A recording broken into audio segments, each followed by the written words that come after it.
Welcome to The Bottom Line. I'm Pastor Rick Utze from Maranatha Community Fellowship in Plain City, Ohio.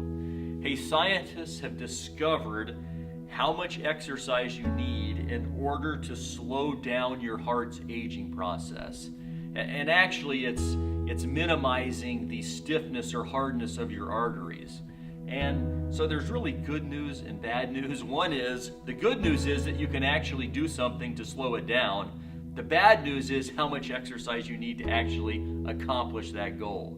And so they were talking in the article about how 610,000 people in the United States die from heart attacks every year.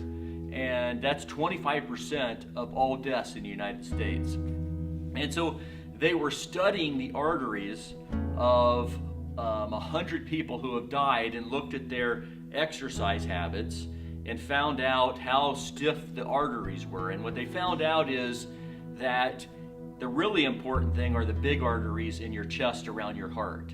And it takes those who exercised 4 to 5 times a week at 30 minutes of exercise each time are the ones that had better arteries and lived longer.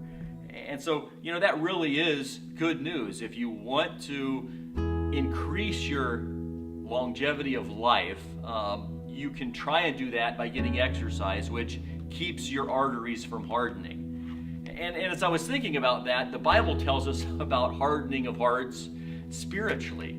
And it talks about that in Hebrews 3:12-15. It says, "Watch out, brothers and sisters, so that there won't be in any of you an evil, unbelieving heart that turns away from the living God.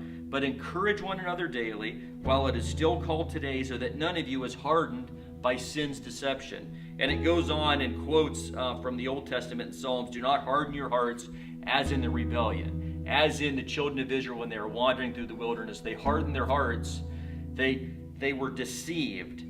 That's hardening by sin's deception, where all of a sudden we start believing that God isn't good anymore and He's not giving us the best. You can see that also in Adam and Eve. There's one verse in Genesis 3:6 that plays this out beautifully.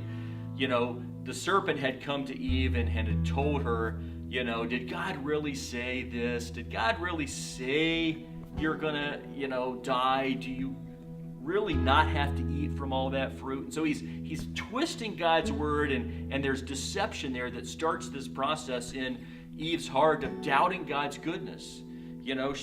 It says in 3:6, "The woman saw that the tree was good for food and delightful to look at and was desirable for obtaining wisdom.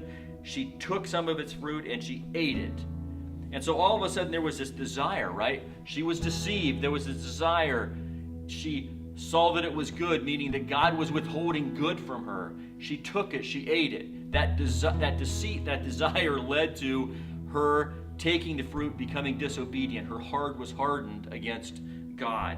And so that's kind of the series of how it works. The Bible warns us about that deceitfulness and not being hardened. And so what do we do about that?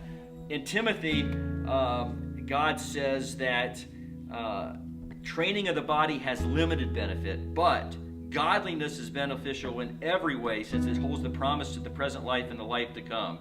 So there's this spiritual training. Train yourselves in godliness, it says. So we need to train ourselves in God's word. We need to read it. We need to know what the truth is so we're not deceived, so that those desires that we have in our heart come for serving God and doing His will and knowing that He is good and He knows what's best. And so we need to put on that. We need to stay awake and be self-controlled. We need to put on the armor of faith and love that protects our hearts. And it goes on in 1 Thessalonians 5. It says, "So that we may live together with Him, whether we are asleep or whether we have died." Jesus is coming again. And it says we're all going to be risen together with Him, and we'll live together with Jesus Christ forever and ever. So here's the bottom line. Even if you can slow down the process of hardening arteries or the hardening of our physical hearts, it says the benefits are limited. But with godliness, the training in godliness, it's unlimited. There is eternal benefits because we get to live together with Jesus Christ forever and ever.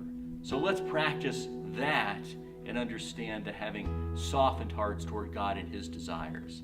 Thank you for watching, and I'll see you next time on The Bottom Line.